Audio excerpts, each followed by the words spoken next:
Please be seated. Veuillez vous asseoir.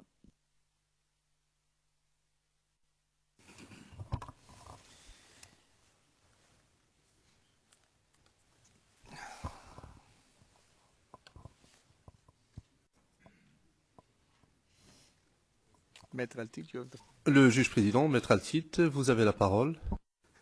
I was about to say. Je plaisantais.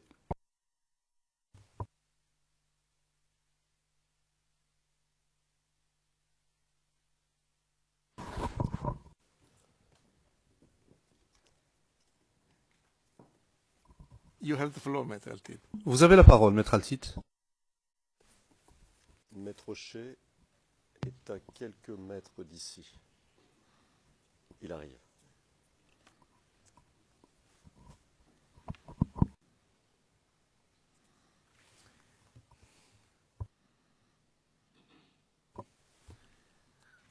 But this doesn't give you these minutes. Le juge président, sachez que vous ne bénéficierez pas de quelques minutes supplémentaires à la fin. Le président, très bien.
Welcome, Mr. Le juge président, bienvenue, Maître Rocher. Maître Rocher, je vous prie de m'excuser, je suis resté pris à l'extérieur de la cour. So you would say that it's our fault. Le président, donc vous pourrez dire que c'est la faute de la cour, c'est de notre faute. Maître Rocher, non, c'est de ma faute.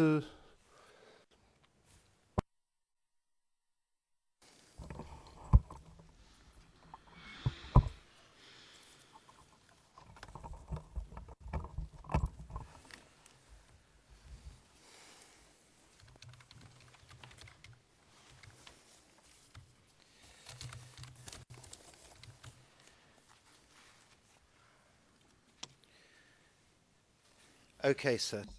Maître Rocher, très bien. Donc, monsieur le témoin, en ce qui concerne le sujet dont nous discutions avant la pause, votre position est la suivante. Vous avez vu quelque chose à la télé et vous dites que ça vous a semblé comme étant une mise en scène. Pouvez-vous nous dire exactement ce que vous avez vu? You say Qu'est-ce qui vous permet de dire que ça semblait être une mise en scène?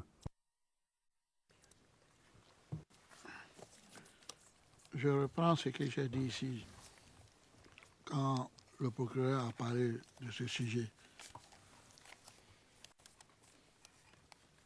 J'ai dit,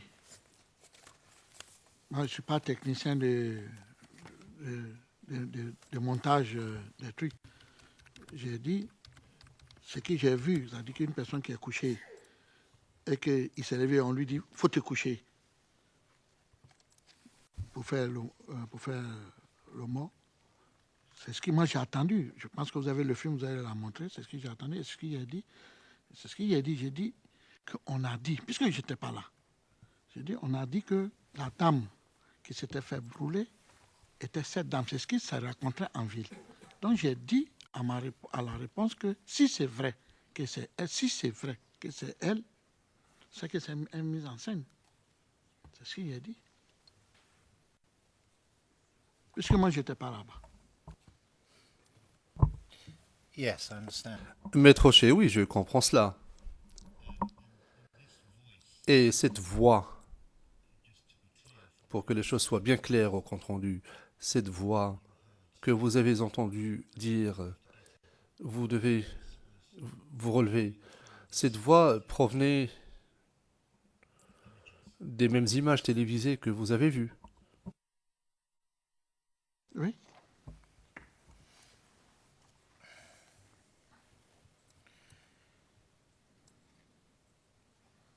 Now, this expression, Question.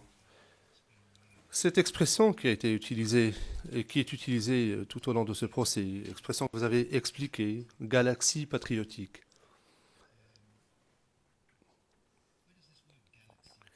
D'où provient ce mot galaxie? Est-ce que ce sont les journalistes qui ont utilisé ce mot pour la première fois? D'où est-ce que ça a émané? Moi, j'ai entendu ce mot-là à ma connaissance. Je crois que c'est l'ensemble des leaders qui se réunissaient qu'on appelle la galaxie patriotique. Je crois bien. but you don't remember what. Question, mais vous ne vous souvenez pas de l'origine, vous ne vous souvenez pas de... Le président, Maître Rocher, ralentissez s'il vous plaît. Maître Rocher, je m'excuse auprès des interprètes.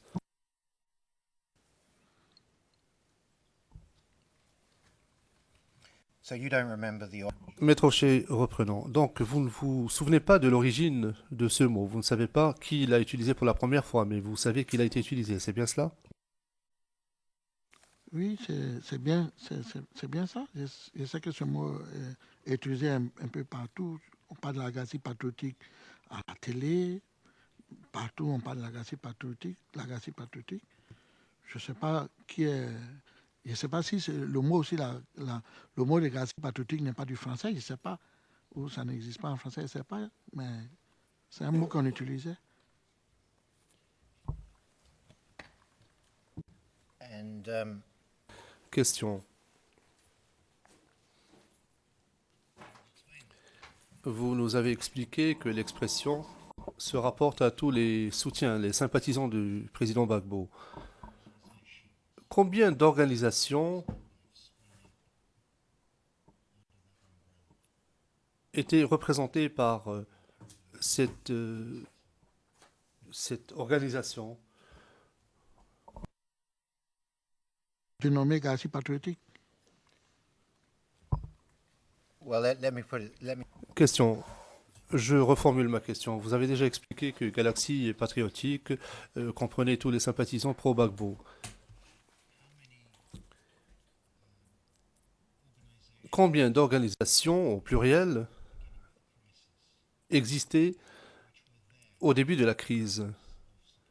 Combien d'organisations y avait-il dans le camp pro-Gbagbo qui faisait campagne pour le président Gbagbo?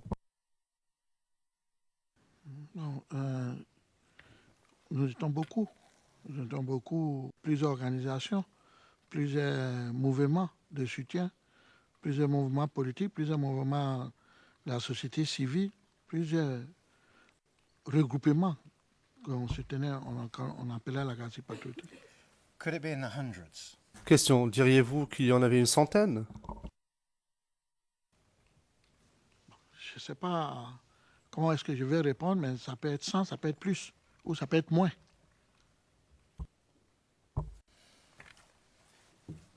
And you're the leader. Question. Et vous-même, vous étiez le leader de votre organisation, la NACIP. Quand la NACIP est-elle devenue parti politique? Après la crise, quand je suis sorti de la prison.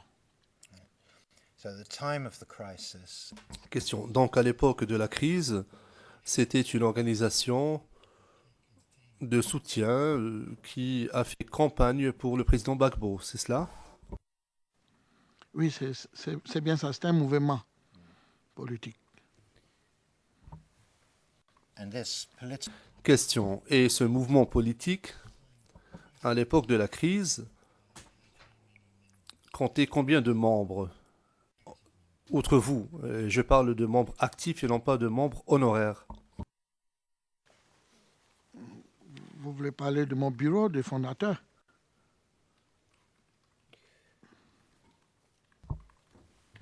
well, I've read the statute of Question. Eh bien, sachez que j'ai lu le statut de votre organisation et il y est indiqué qu'il y a des membres fondateurs, des membres, et vous faites la distinction entre les membres honoraires et les membres actifs. Ma question est la suivante. Combien de membres actifs y avait-il au sein de la NACIP au moment de la crise?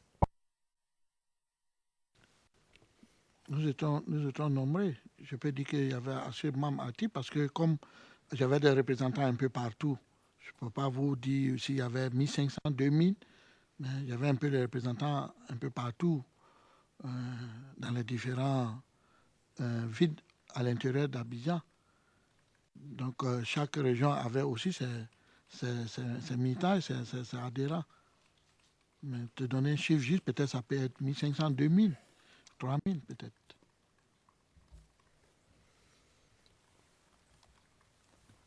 and Question.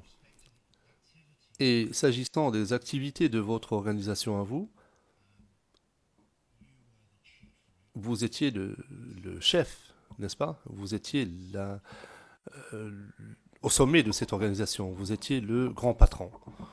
Autrement dit, il n'y avait pas quelqu'un d'autre pour vous dicter quoi faire ou comment le faire au sein de votre organisation, n'est-ce pas? Vous étiez le leader. Oui, j'étais le leader. so far as the Question. Donc, pour ce qui concerne les activités de campagne de la NACIP, vous, de concert avec ceux qui étaient sous vos ordres, avez pris des décisions. Vous n'exécutiez pas les instructions de qui que ce soit en ce qui concerne les campagnes. Le procureur, je crois que la question est très complexe. Mon contradicteur pose plusieurs questions en une. Peut-être devrait-il poser plusieurs questions distinctes. Le président, monsieur le témoin. Monsieur le témoin, est-ce que vous avez compris la question? Mr. O'Shea. Le président, Maître O'Shea. Maître O'Shea, les activités de votre organisation, c'était essentiellement des activités de campagne, n'est-ce pas? Oui. and with respect Question. Et en ce qui concerne ces activités-là, vous ne receviez des instructions de personne, n'est-ce pas? Non. But now I do not understand. Le président, là je ne comprends pas ce que veut dire non, parce que vous avez formulé votre question d'une manière qui prête à confusion. Donc non peut vouloir dire deux choses. Maître O'Shea, je vais passer à autre chose. Le président, non, dites-lui simplement, est-ce que vous avez reçu des instructions de qui que ce soit, oui ou non? C'est afin que moi je comprenne la réponse. Maître O'Shea, non, je vais passer à autre chose, monsieur le président, avec votre permission. Le président, soit.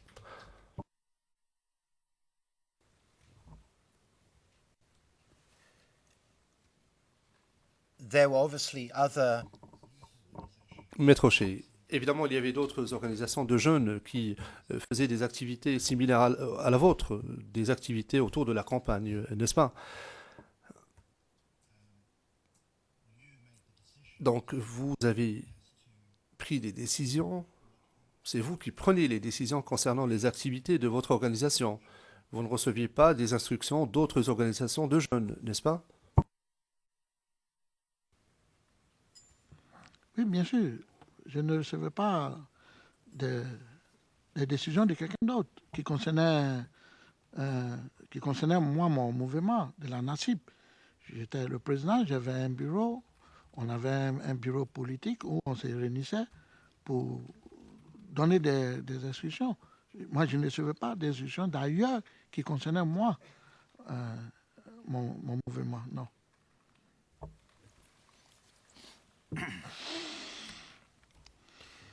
Question.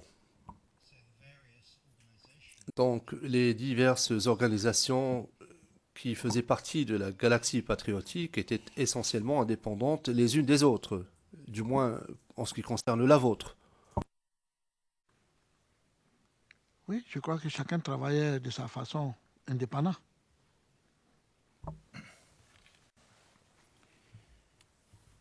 Now, you've made it very clear Question. Vous avez indiqué de façon très claire lors de votre déposition le niveau de soutien dont jouissait le président Gbagbo. Diriez-vous que ce niveau de soutien parmi les sympathisants,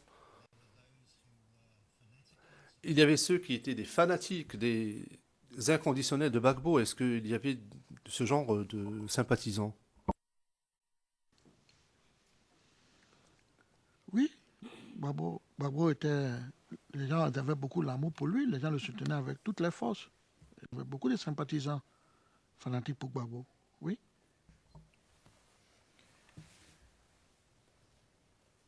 and were these Question. Et ces sympathisants fanatiques de Gbagbo étaient-ils en mesure de prendre leur propre initiative afin de protéger leur président? Je crois que c'est tout à fait normal. Beaucoup d'Ivoiriens étaient prêts à mourir pour lui. C'était leur propre volonté. Beaucoup. and sometimes Question. Et parfois, ils agissaient d'initiative.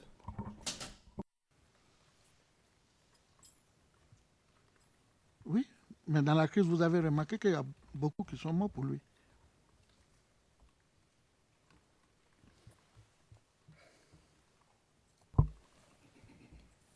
when you had your meeting, Question. Lorsque vous organisiez ou vous aviez des réunions entre les différentes organisations appartenant à la galaxie patriotique,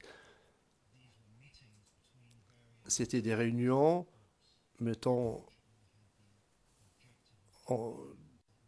ensemble différentes organisations qui avaient des activités différentes, n'est-ce pas?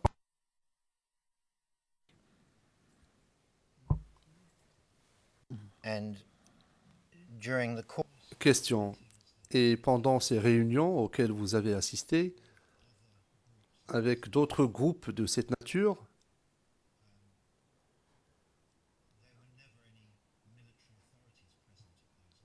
il n'y avait jamais d'autorité militaire présente lors de ces réunions, n'est-ce pas? Jamais.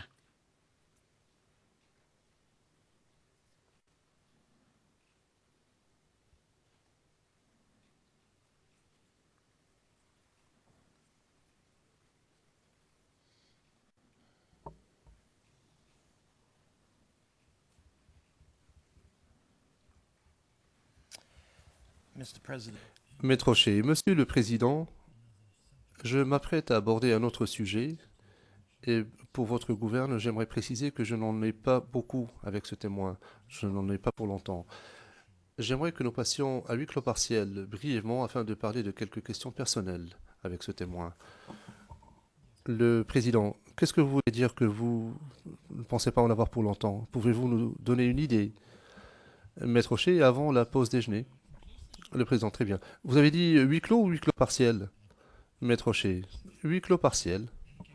Le Président, très bien. Madame le greffier d'audience, veuillez passer à huis clos partiel.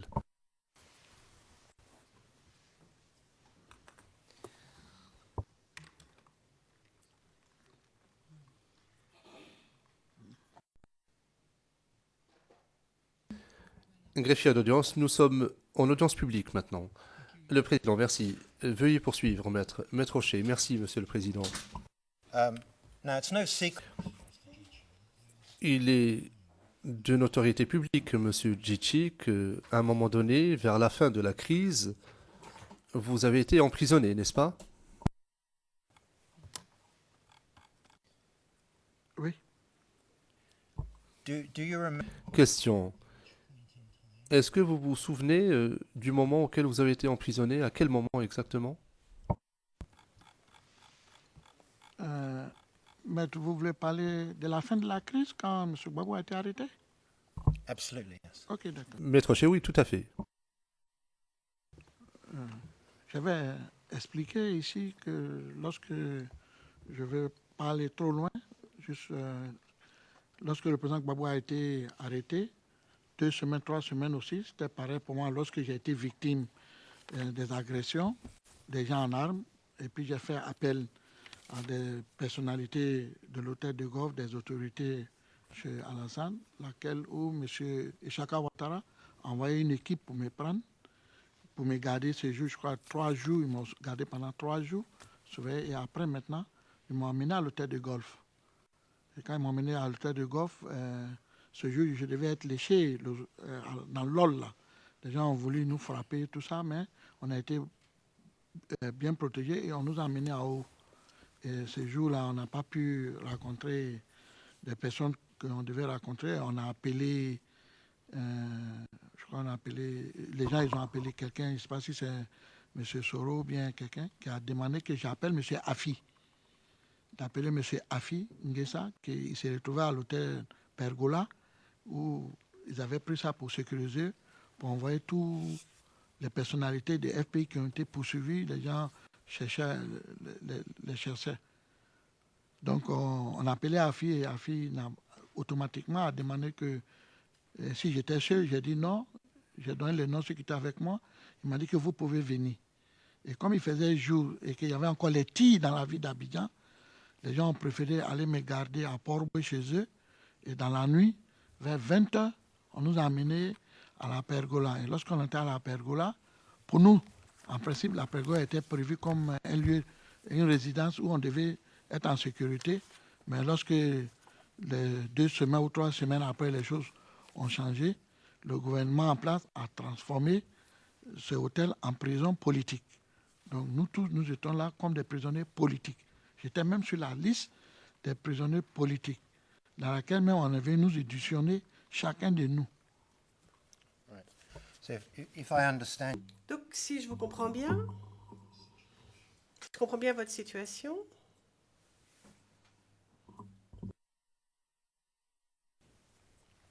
if I understand you correctly, Donc, si je comprends bien votre situation,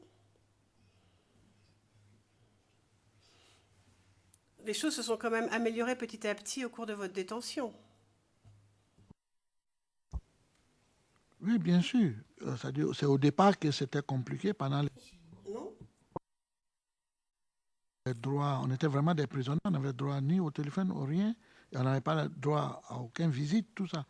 Et ce seront 6 mois, les choses ont commencé à changer, petit à petit, et que jusqu'à ce que le gouvernement a décidé d'amener tous les détenus qui étaient là, qui étaient les membres du FPI, les prisonniers politiques, dans les différentes prisons du pays. C'est comme ça que les choses sont passées. during those Au cours de ces premiers 6 mois, avez-vous pu voir un avocat? Non, non. when was the first time you had? Et quand avez-vous vu un avocat pour la première fois? Je n'ai pas vu d'avocat.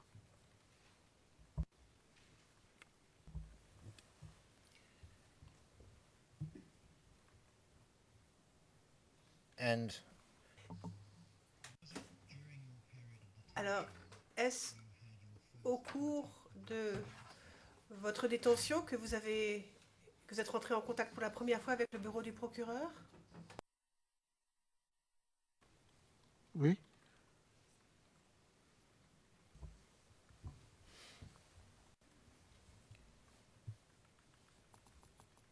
when you were in, Lorsque vous étiez en détention,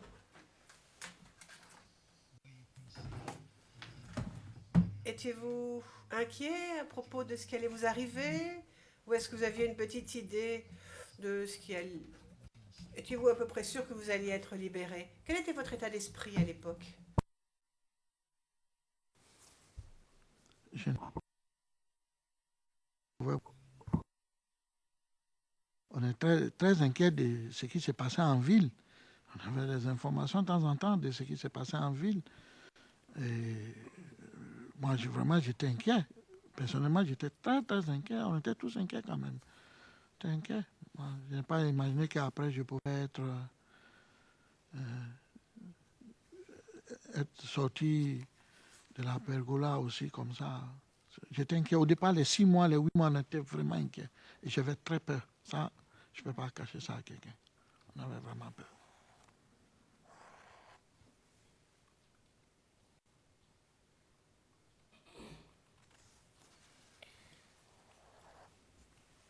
Can I just Maître Rocher, puis-je consulter mes collègues pendant une petite minute? Le président, allez-y.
Question. J'en ai presque terminé. J'aimerais juste revenir sur quelque chose qui a été dit lors de la dernière, du dernier sujet abordé, parce qu'il y a un petit problème de traduction, je crois. Donc, si vous me permettez, j'aimerais reposer la question afin de voir si en français la réponse est bien claire. Le président, allez-y. Monsieur MacDonald, on pourrait peut-être simplifier les choses en identifiant ce qui n'était pas clair dans la réponse. Moi, je suis la transcription en français. Vous voulez juste reposer votre question? C'est sur un sujet qui a déjà été abordé, c'est ça? Maître Rocher, oui, je pense que ce serait le plus simple et le plus rapide. Je repose la question.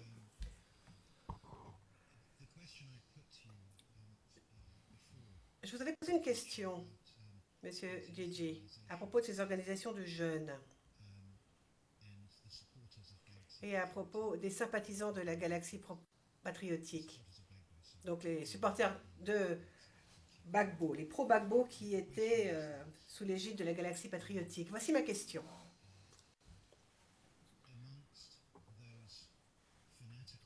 Parmi les supporters fanatiques,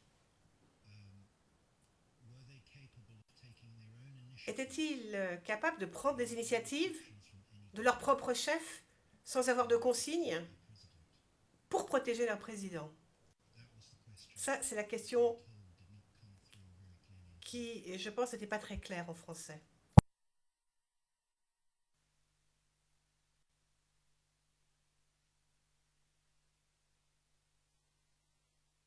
Micro, s'il vous plaît. Merci, maître. Et je crois que j'ai répondu, j'ai dit oui, bien sûr. Pour protéger le président, il y a beaucoup qui étaient prêts à mourir pour lui. Je l'ai dit oui. the question is less whether they were La question n'est pas de savoir s'ils étaient prêts à mourir pour lui. Étaient-ils prêts à prendre des initiatives pour le protéger, sans avoir de consignes, donc de leur propre chef? J'ai dit oui. Those are all my questions. Merci, je n'ai plus de questions. Le président, bien merci. Merci beaucoup. Dire que la défense de Laurent Gbagbo a terminé son contre-interrogatoire.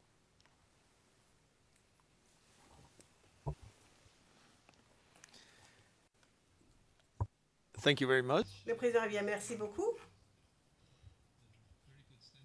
C'est une excellente nouvelle. Je vais maintenant demander à la défense de M. Blégoudet de commencer. Il nous reste au moins 1 heure avant le déjeuner. Donc je pense qu'il serait bon de commencer l'interrogatoire. Monsieur MacDonald, avant de commencer, puis-je vérifier quelque chose? Nous avons reçu des documents assez tardivement de l'équipe de défense de Monsieur Blégoudet. Nous n'avons pas encore eu le temps de les regarder. Donc je ne soulève pas d'objection formelle parce que c'était en retard. Je veux que les choses avancent. Je suis comme vous, Monsieur le Président. Mais je demande l'indulgence de mes confrères et des contradicteurs lorsqu'ils vont utiliser ces documents parce que nous les a divulgués il y a moins de 24 heures. Le président, ils ne vont pas les utiliser tout de suite dans l'heure qui vient. Il nous reste 40 minutes. Monsieur MacDonald, oui, en effet, le président. Donc, gardez cela à l'esprit, maître Altit. Non, je me trompe. Maître Knoops, gardez cela à l'esprit, s'il vous plaît. Ça fait trop longtemps que vous interrogez, maître Altit. Enfin bon, maintenant c'est à maître Knoops. C'est à vous. Maître Knoops, je vous remercie. Eh bien, si cela peut, nous pouvons aider l'accusation, on pourrait faire la pause maintenant et commencer plus tard. Plus tôt. Mais je suis prêt à commencer. Le président, écoutez, commencez maintenant. N'utilisez pas ces documents. Il nous reste encore quelques heures. Le maître Knoops, donc je vais utiliser 3 vidéos, dont l'une a déjà été présentée lors des propos liminaires. Le président, lors de votre partie, ça veut dire quoi, maître Knoops? C'est parce que je vais faire l'introduction, les questions d'introduction. Aujourd'hui, je vais donc aborder ce qui est des principes. On va parler un peu des éléments contextuels de l'affaire. Ensuite, maître Bouillon va parler de la galaxie patriotique et mon confrère ensuite parlera du processus de paix et de certains aspects de celui-ci. Alors, j'ai bien noté l'observation de monsieur MacDonald. Nous travaillons en équipe, mais nous avons tellement de documents à étudier que nous nous sommes partagés la tâche à 3. Et nous avons divisé le travail en 3. Donc j'espère que, Madame, Messieurs les juges, allez nous autoriser à poser nos questions à 3. D'abord moi, ensuite Maître Bouillon commencera demain matin.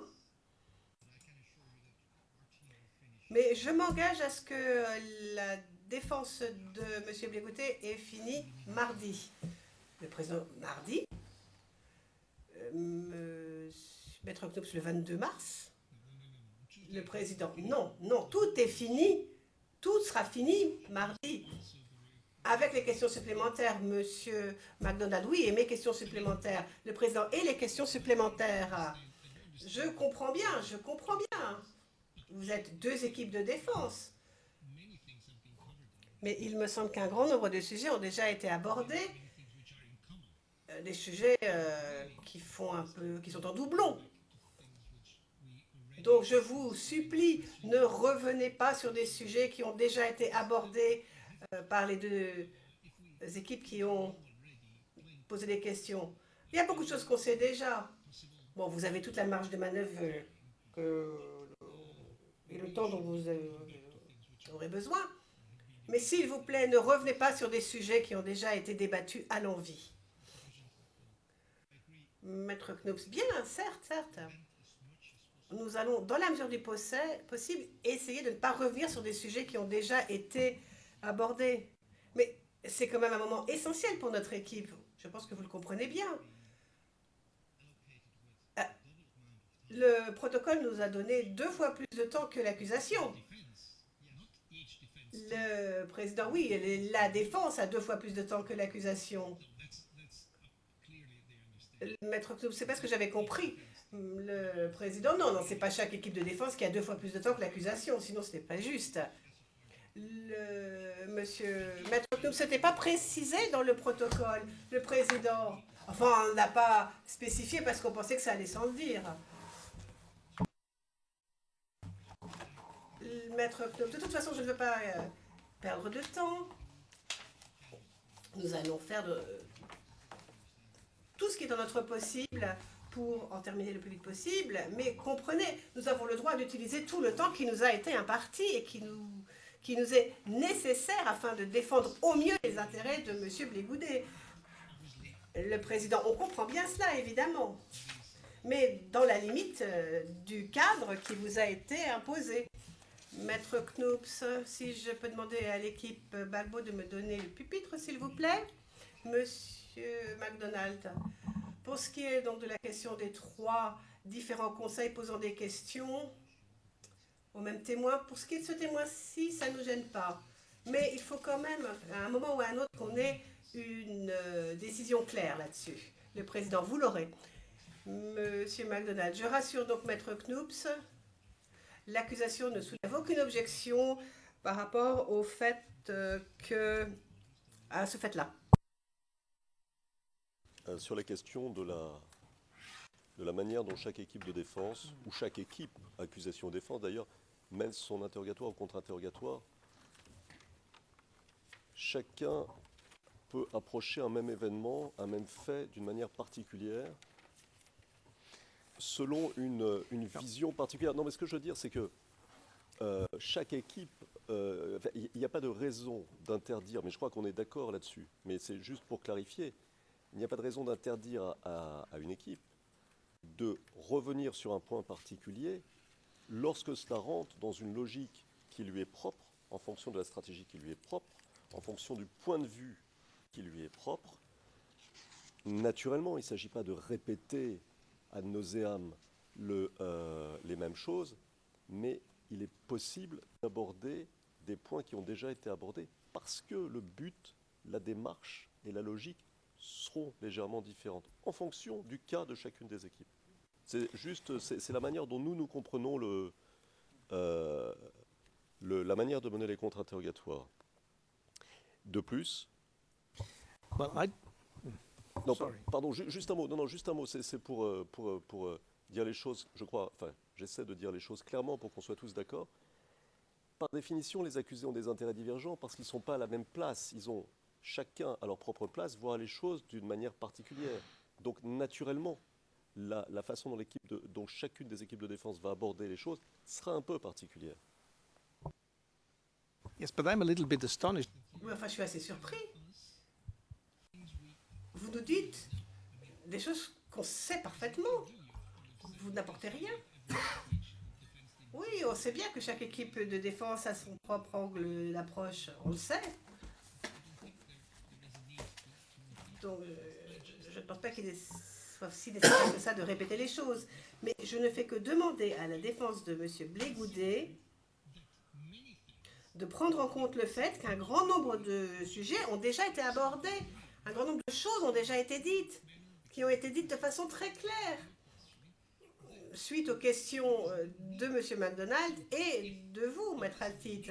Donc, à moins que ce soit nécessaire pour la stratégie de la défense, on aimerait qu'il se retienne de reprendre sur des sujets qui ont déjà été abordés ad nauseam. Enfin, donc, je pense qu'il faut donner la parole maintenant à Maître Knoops, sinon nous allons perdre du temps. C'était l'objet de mon intervention.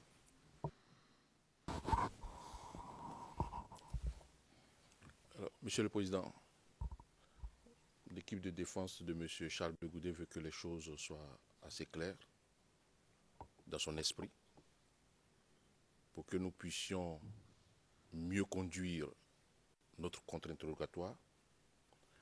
Nous voulons savoir exactement quand est-ce que nous devons finir, selon vous.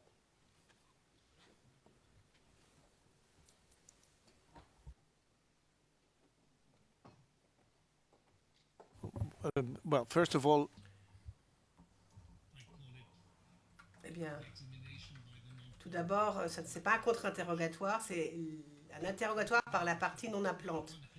On va s'arrêter à 13h, déjà. Ensuite, on va reprendre. Vous voulez savoir combien de temps vous avez aujourd'hui? Je n'ai pas du tout compris ce que vous avez demandé. Vous voulez en avoir terminé quand? Quel jour exactement? C'est ça. well, Très bien.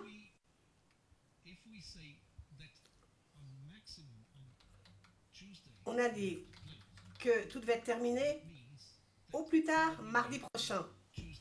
Ce qui signifie que M. McDonald aura très certainement besoin de mardi pour ces questions supplémentaires. Enfin, ça, c'est ce que je pense. Avec ma sagesse qui n'est pas suffisante, visiblement, je pensais qu'on aurait pu en terminer, enfin que vous auriez pu en terminer vendredi. Ainsi, M. McDonald aurait lundi et on aurait pu terminer toute la déposition de ce témoin lundi soir. Ça, c'était ce que j'avais en tête. Mais visiblement, je suis le seul à avoir cela en tête. Enfin, donc je voudrais que vous en ayez terminé vendredi. La défense en aura terminé vendredi. Question supplémentaire de M. McDonald lundi et fin lundi soir. Mais bon, il nous reste mardi en secours, si je puis dire. Mais en tout cas, ce qui est certain, c'est que mardi, c'est terminé. Fin de journée. Maître Knops? Par rapport à notre temps de répartition de nos prises de parole, en principe, nous devons finir le mardi. En principe. Maintenant, tenant compte de ces paramètres que vous venez d'avancer, nous allons faire un effort pour finir avant. Sinon, par rapport au temps de répartition de chaque personne ici, de chaque conseil, nous devons finir en principe le mardi, en faisant beaucoup d'efforts. Mais nous pensons que nous allons tenir compte de ces contraintes. Sinon, c'est le mardi qu'on devait finir. Okay, thank you. Now, Très bien, merci. Maître Knops. Commençons. Posez vos questions, s'il vous plaît. Maître Knops, merci, Monsieur le Président. Bonjour, Monsieur le témoin. Donc, désolé de vous avoir retenu si longtemps ici dans ce prétoire. Je m'appelle Maître Knops, je suis un avocat néerlandais. Je représente les intérêts de Monsieur Blé-Goudet. À ma gauche, Maître Claver-Hendry, du barreau d'Abidjan. À ma droite, Maître Serge Bouillon, aussi du barreau d'Abidjan, qui, après mes questions, vous poseront aussi des questions, mais sur d'autres sujets. Donc, merci de votre patience. Donc, j'aimerais vous poser des questions pour avoir des éclaircissements sur le contexte entourant tous les événements. Et ma première question porte sur la transcription du 9 mars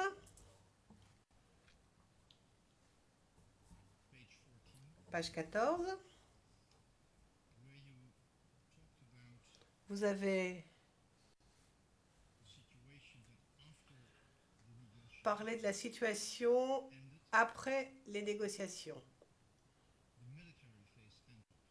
Donc vous avez dit qu'après la phase de négociation, il y a eu la phase militaire.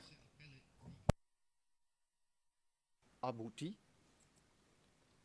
Ils sont passés maintenant aux phases militaires.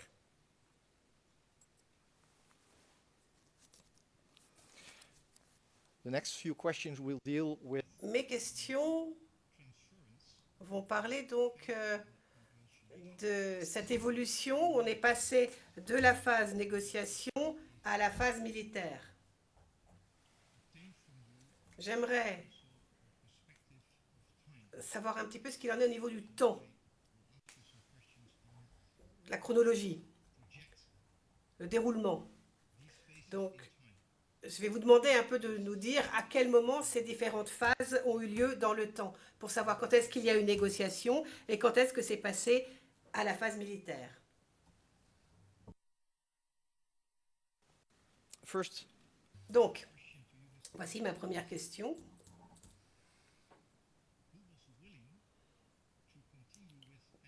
Qui voulait poursuivre les négociations? Et là, je parle des négociations auxquelles vous avez fait référence dans la transcription que je viens de citer. Merci, maître. Mais, cette réponse, je l'ai déjà répondu ici.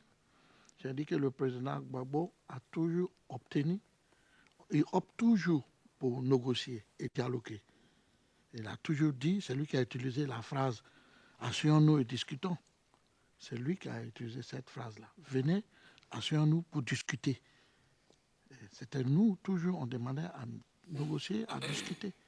C'est le président Gbagbo. Ce que j'ai dit, j'ai déjà répété ça ici.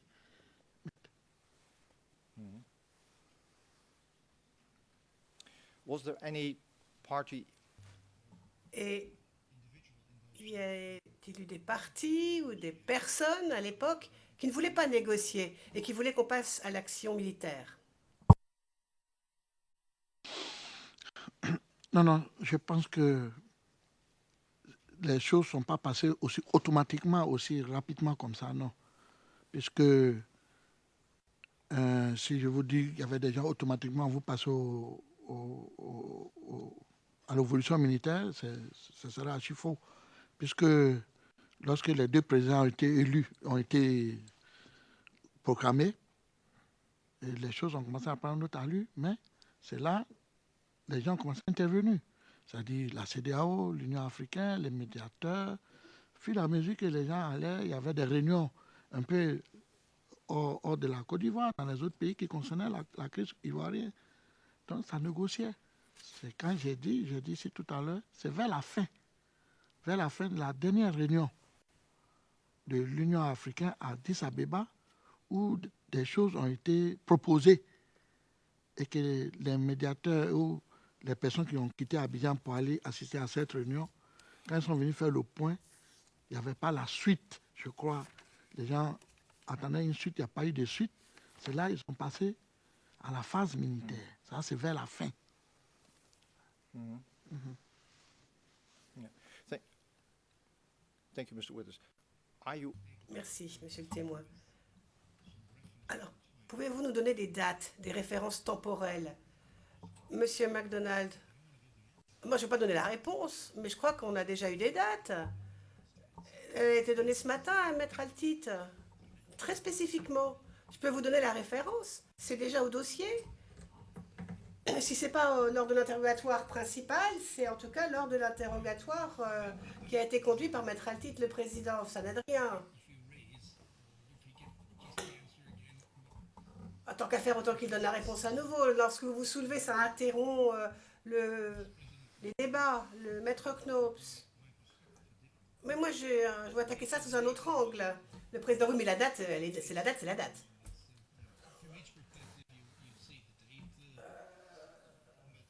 Une date est une date. Le président, oui. Mais j'aimerais demander, j'aimerais poser une question au témoin. J'aimerais savoir... à quel moment est-ce que la phase négociation est passée à la phase militaire? Parce que le témoin nous a bien dit que ça ne s'est pas fait automatiquement. Donc j'aimerais que vous nous expliquiez combien de temps ça a pris. D'après vous. Pour que l'on sache exactement de combien de temps on parle.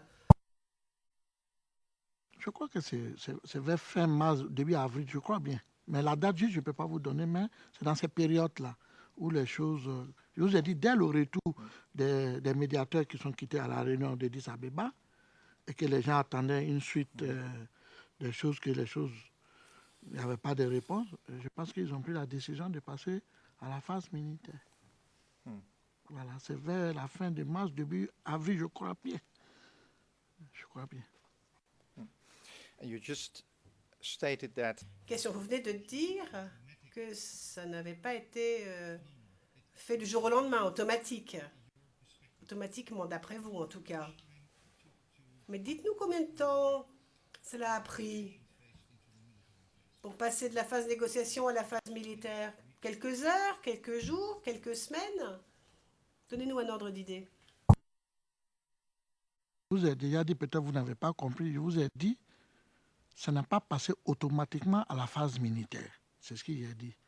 J'ai dit après que les deux présidents ont été proclamés présidents de la Côte d'Ivoire, les choses ont commencé à prendre un autre allure politique dans le pays. Il y a eu des tensions. Mais ça continue à négocier. C'est-à-dire les discussions ont commencé avec les autres pays avec les autres puissances. Et il y avait des réunions. Donc, il y avait des chefs d'État qui venaient, qui partaient, qui rencontraient le président Gbagbo, qui rencontraient M. Alassane Ouattara, et chacun donnait son point de vue. Et ça allait tous les jours comme ça. Et ce que je vous ai dit, c'est après la dernière réunion de 10 Abeba de l'Union africaine, où il n'y a plus eu de réunion, je crois, et c'est dans ces périodes-là que les gens ont pris des décisions de passer à la phase militaire. C'est dans ces périodes, vers la fin du mois de mars, début avril, où ils ont vu qu'il n'y avait plus d'issue de négocier avec le président. Il fallait passer à la phase militaire pour le déloger. C'est les périodes-là. Mais je ne peux pas vous donner la date juste, mais c'est dans ces périodes-là.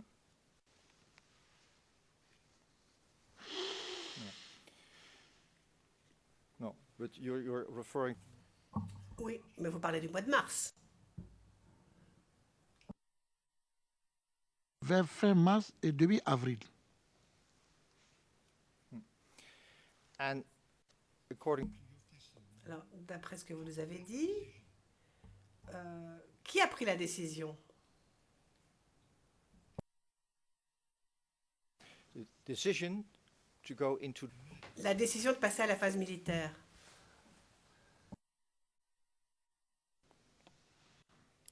Merci pour la question. Merci. Cette question a été plusieurs fois répondue. Je l'ai déjà répondu. Je vais vous répondre aussi pour la même question.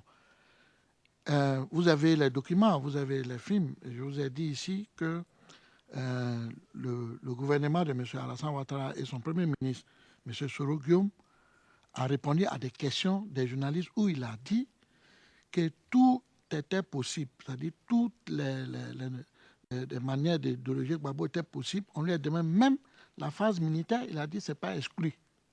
Même la phase militaire est sur la table, ce n'est pas exclu. Ça, c'est le Premier ministre qui est aujourd'hui président de l'Assemblée nationale qui a répondu. Et je crois que vous avez les réponses, vous avez les films, les preuves. Je n'ai jamais dit quelque chose ici où il n'y avait pas de preuves. C'est ce qui a été dit. Merci, maître. Question, merci, monsieur le témoin. Alors, le 14 mars, ici, page 46 de la transcription en français, lignes 11 et 12, vous avez dit qu'à un moment, on en est arrivé à une guérilla. Moment, il y avait la guérilla.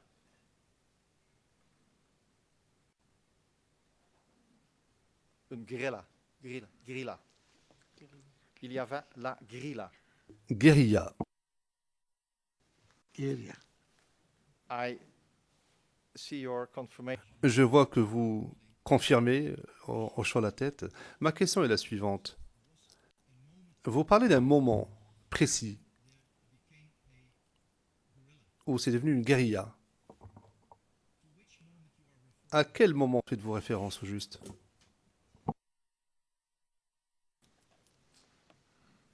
Je parlais un peu de la guérilla, un peu en général, de la période après les élections. Et je vous donne l'exemple des commandants invisibles qui attaquaient de la façon guérilla. C'est-à-dire, ils font des opérations ici, ils disparaissent, ils vont plus loin ou ailleurs, ils font des opérations, ils disparaissent. C'est de ça que je vous ai parlé. C'est de cette guérilla que je parle. C'est dans ces périodes-là.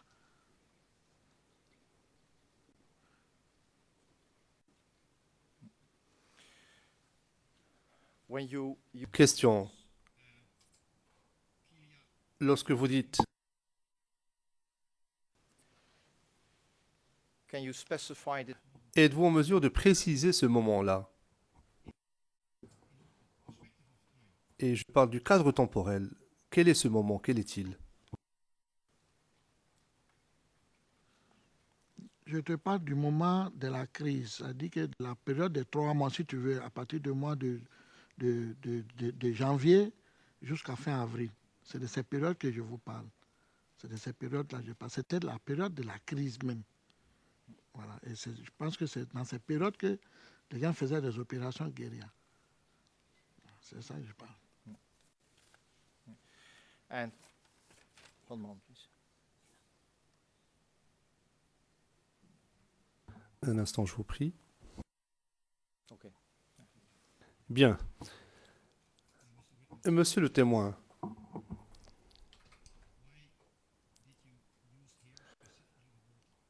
pourquoi est-ce que vous avez utilisé ce mot guérilla? Pourquoi ce mot en particulier? Ou opération guérilla? Pourquoi est-ce que vous avez choisi cette expression? J'ai utilisé ce mot-là parce que pour moi, ça dépend de la façon dont les opérations se font. Parce que le mot guérilla, là, c'est ce que ça veut dire. Ça veut dire que vous faites des opérations guérilla, des opérations militaires, c'est-à-dire vous venez faire une opération ici et vous partez ailleurs, vous faites une autre opération, ou quand vous voyez par exemple les militaires royalistes qui viennent vous les bombarder, vous disparaissez. C'est de ça que je parle. C'est ça qui est le... je ne sais pas si en français, c'est pas ça qui est le guérilla. Je ne sais pas, mais je pense que c'est ça qui est le guérilla. C'est ça que je parle. Yes.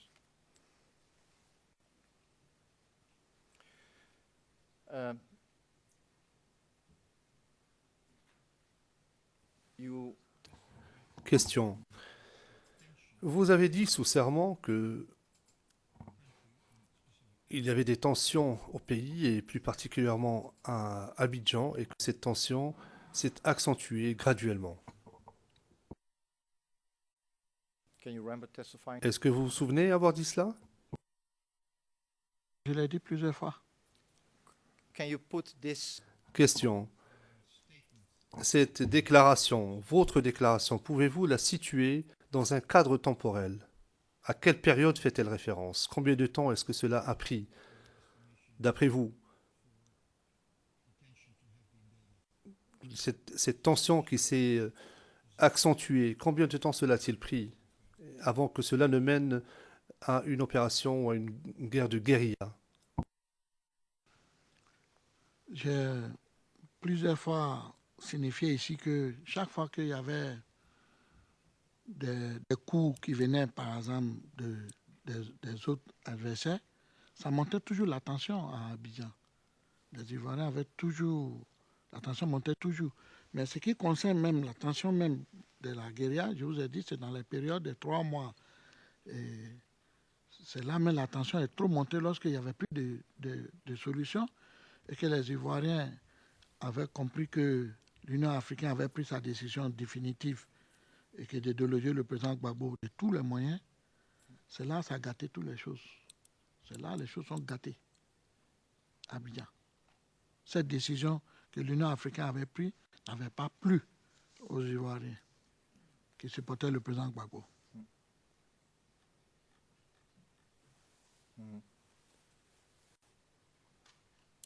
Oui, mais j'ai fini.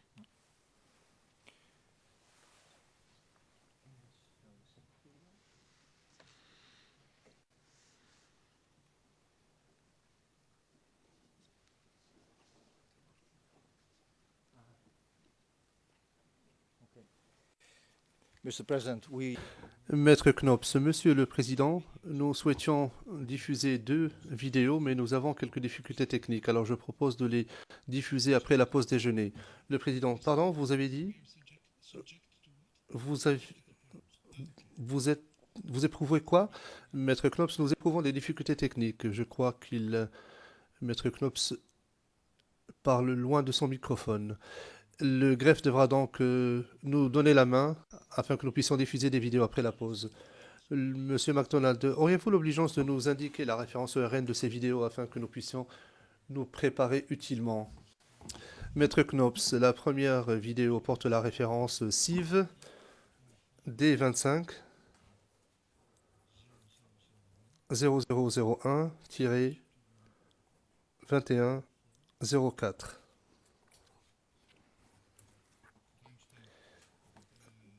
Timecode 0038 jusqu'à la fin. Et la deuxième porte la référence the second. CIV D25 0005-0001. Et la troisième est une vidéo qui a été diffusée par l'accusation le dernier jour de son interrogatoire. Et elle concerne la présentation par M. Blé Goudet, ou un discours de M. Blé Goudet du 14 mars 2011. Ce sera notre troisième pièce vidéo. Monsieur MacDonald, je vous en suis reconnaissant. Maître Knops, c'est moi qui vous remercie.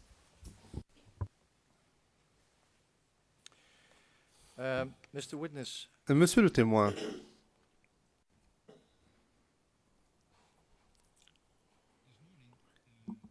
ce matin, vous avez dit sous serment, et je cite la référence anglaise, page 7, lignes 1 et 2, et je cite, « La guerre civile, ça veut dire que tout un chacun se protège et attaque l'autre afin d'avoir le dessus, de prendre le dessus sur l'autre. » Vous vous souvenez avoir dit cela ce matin? Avoir dit ça, j'ai dit c'est ce qui sert la guerre civile. right. In this Question. Dans ces tentatives de prendre la main, de prendre le dessus, est-ce que vous vous souvenez si des barrages ont été érigés?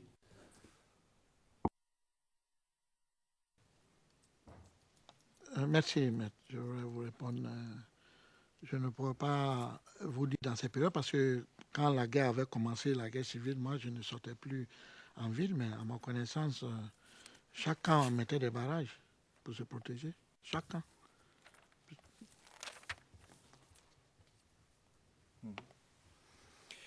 um,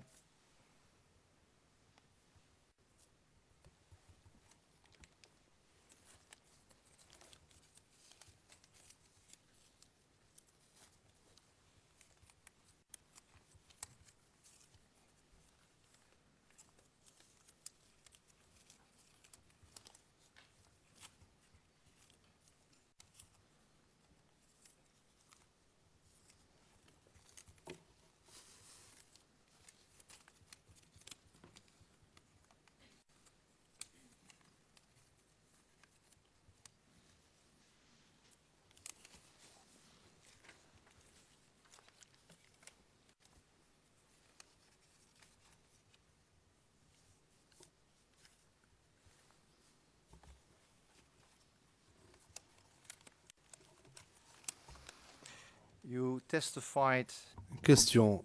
Vous avez dit sous serment le 15 mars, version française de la transcription, ligne 7 à 8, et vous avez parlé de la protection de la résidence du président à Cocody.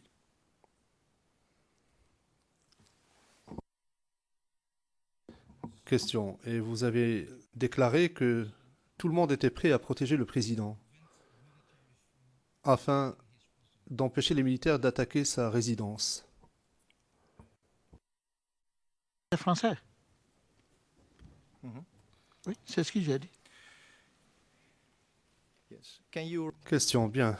Est-ce que vous vous souvenez si, lors de ces actions, les gens étaient prêts à défendre le président et s'ils ont monté des barricades afin d'empêcher les militaires français de pénétrer dans la résidence du président? Et je parle de novembre 2004. Oui, vous parlez de l'opération de l'Hôtel Ivoire. C'est de ça que vous parlez? Oui. Ok, thank you. Merci, maître. Oui, c'est ce que j'ai dit, et je répète. Ce jour, il n'y a pas eu de barrage, c'est-à-dire des barrages où on a mis des pinets ou bien des corridors, non.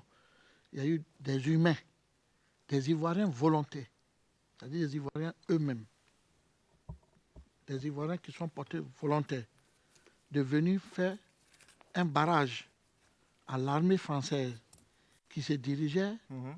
vers Cocody, qui allait à la résidence du président de la République. C'est les informations que nous avons eues. Donc, nous, à notre grande surprise, pendant que nous, on sortait pour empêcher l'armée française d'aller à la présidence, nous sommes rendus compte qu'ils se sont retrouvés à l'hôtel Ivoire, qui n'a rien à voir avec la route qui menait chez le président. Donc, c'est à partir de là que la population est sortie maximum, beaucoup, pour barrer la voie, pour ne pas que l'armée française va passer. Et l'armée française est restée cantonnée à l'hôtel Ivoire, où là, ils ont ouvert le feu sur la population qui chantait et qui dansait.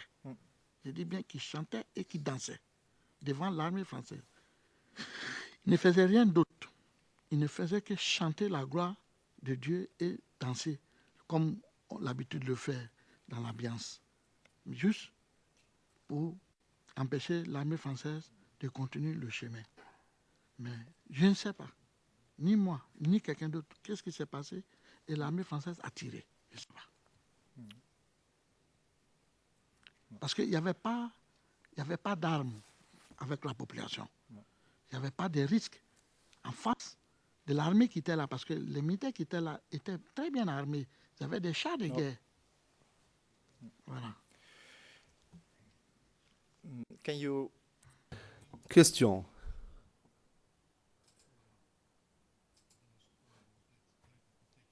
Est-ce que vous vous souvenez si on a lancé un appel à la population, à ces gens-là, afin qu'ils dressent ces barricades et qu'ils assurent la protection? Est-ce que quelqu'un a lancé un tel appel?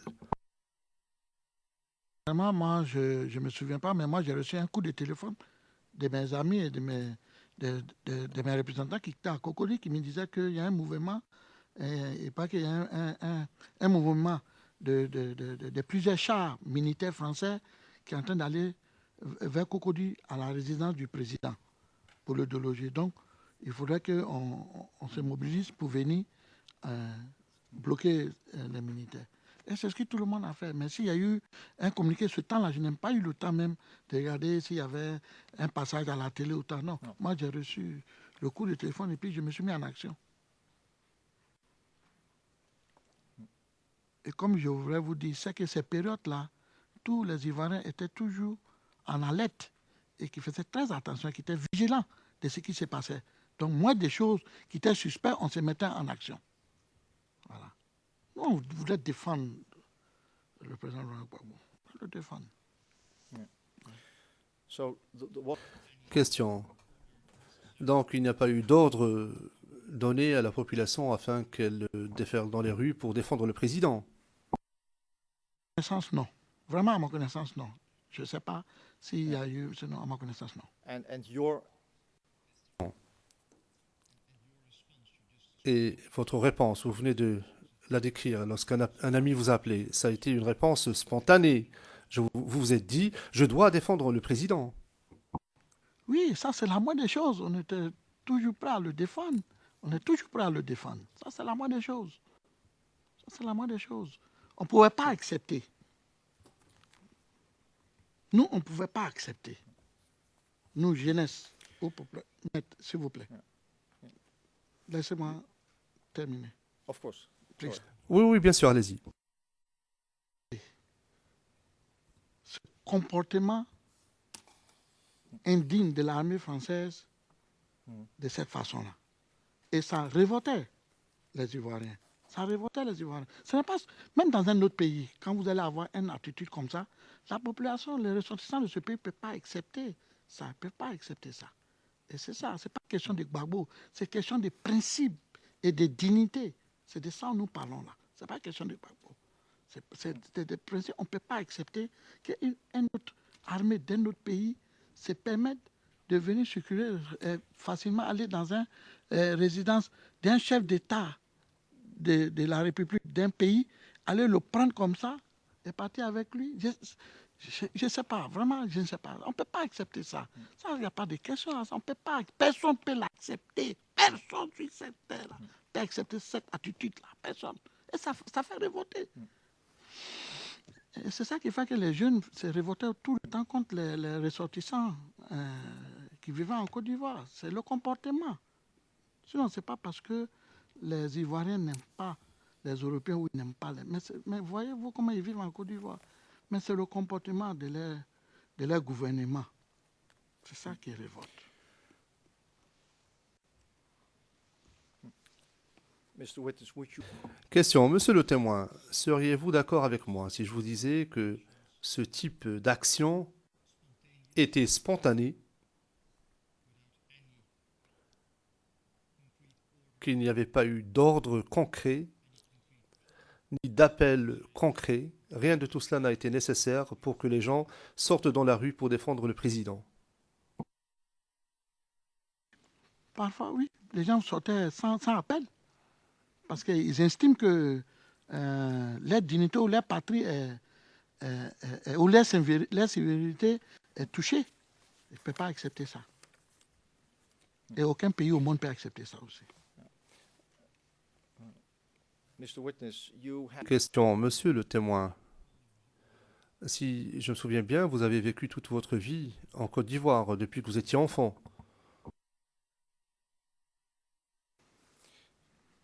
Right. If... Question, bien sûr. Et donc, si vous réfléchissez à l'histoire de la Côte d'Ivoire, et je vous invite également à penser à avant 2004, nous venons de discuter de cette période-là, est-ce que ce genre de réaction a déjà été vécu par le passé? Est-ce qu'il y a eu ce genre de réaction par le passé? Et je m'explique. Est-ce qu'il y a eu des cas ou des occasions où les gens sont allés dans la rue pour protéger un président ou un leader politique en utilisant des barrages routiers, des couloirs, des barricades, enfin peu importe l'appellation qu'on choisira?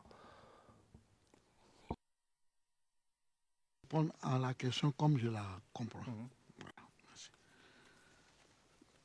Je ne sais pas si vous voulez parler, vous avez dit avant 2004, si vous voulez parler début de la crise. Oui, quand il y a eu l'attaque, la population s'est mobilisée contre cette attaque. Ça, c'est... Ou de deux, quand vous voulez parler aussi, si vous voulez dire pour les élections contre le général Guèye, où le général Guèye n'a pas voulu céder le pouvoir, si la population est descendue dans la rue. Oui. Can you recall that... Question.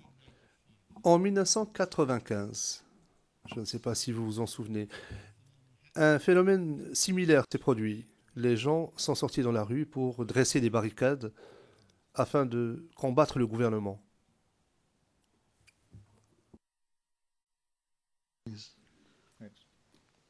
Si vous pouvez m'éclaircir un peu, parce que là, je ne me retrouve pas.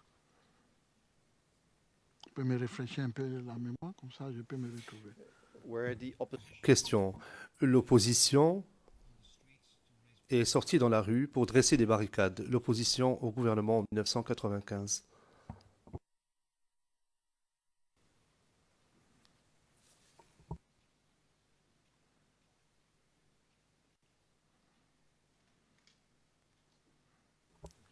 c'est le boycott actif.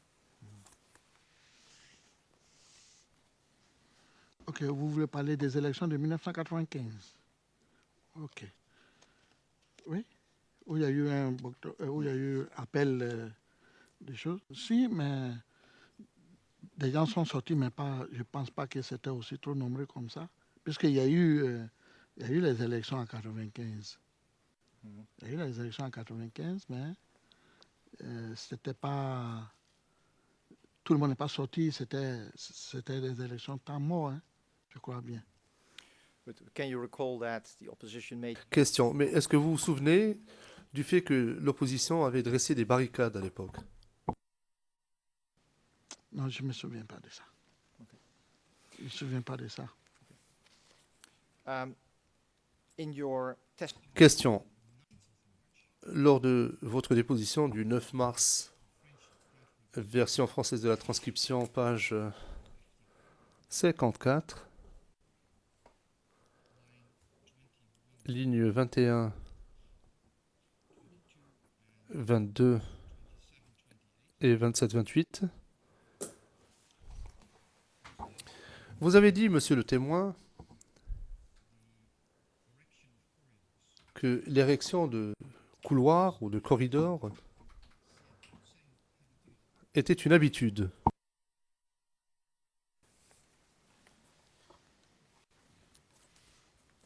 I think it's better to read. Le procureur, je pense qu'il serait préférable de lire la citation, parce qu'à la ligne 21, il n'est pas question de corridor ou de couloir. Maître Knops, de mobilisation. Monsieur MacDonald, oui. Maître Knops, alors je reformule ma question. Dans la transcription, il est fait référence, et je parle de la transcription du 9 mars, vous dites...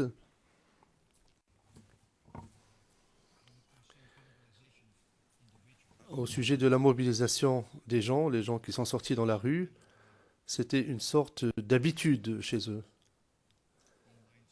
Et aux lignes 27-28, vous dites que la mobilisation pour la protection était considérée comme normale. Vous avez utilisé les mots habitude et normal. Pourriez-vous nous expliquer à la Chambre pourquoi vous avez utilisé ces deux mots? Merci, maître. J'ai utilisé ce mot, selon moi-même, comme je comprends la chose, la situation.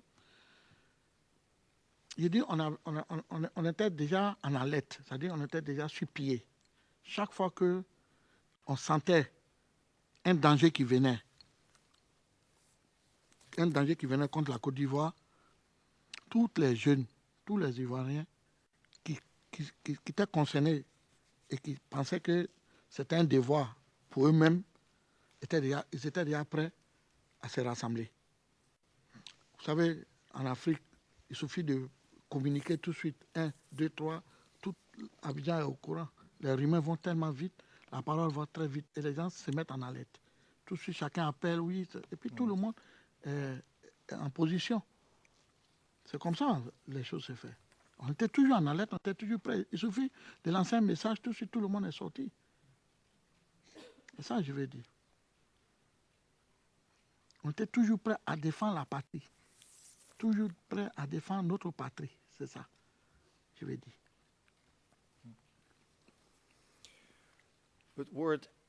Question. Est-ce qu'il était nécessaire de lancer des appels officiels? Vous avez fait référence à un appel que vous avez reçu d'un ami vous disant le président est en danger et les gens se sont mobilisés, c'est cela? Oui. When you were Question.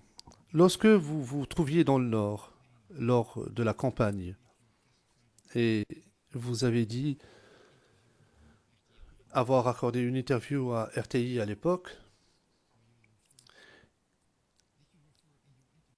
lors de votre interview, est-ce que vous avez parlé du barrage érigé par les forces pro-Ouattara? Est-ce que vous vous souvenez de cela?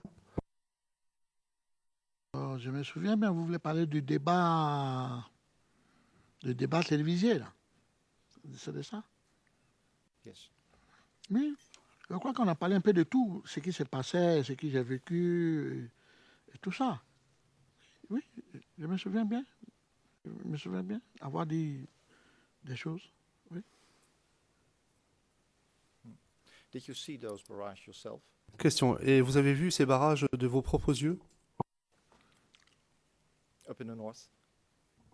Au nord?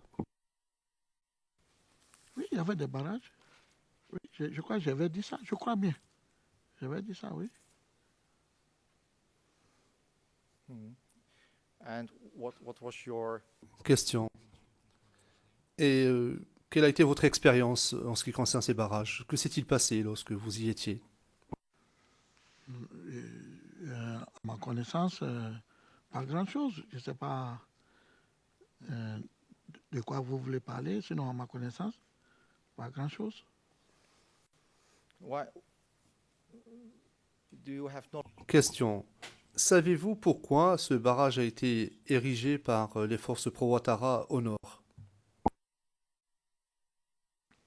Je ne sais pas si on parle de même barrage. Vous savez, à cause de la crise chaque ville, que ce soit au sud ou au nord, chaque ville avait des barrages des entrées et des sorties. Des barrages de contrôle. Ça, c'est toutes les villes à Abidjan, en Côte d'Ivoire. Avait des barrages partout. Quand vous voulez entrer dans une ville, il y avait des barrages. Vous voulez sortir, il y avait des barrages. Il y avait des barrages partout.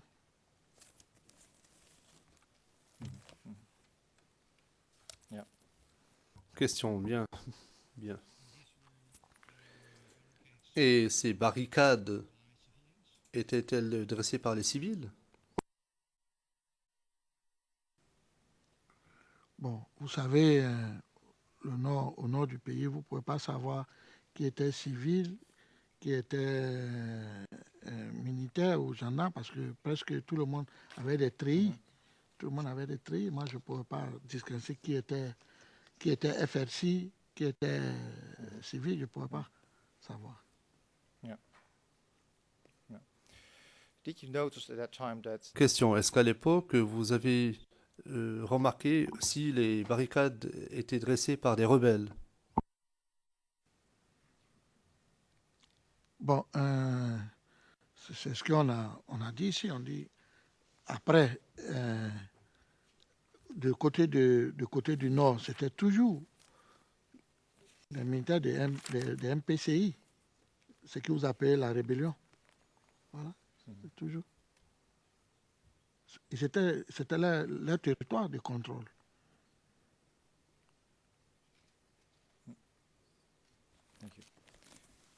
Question, merci.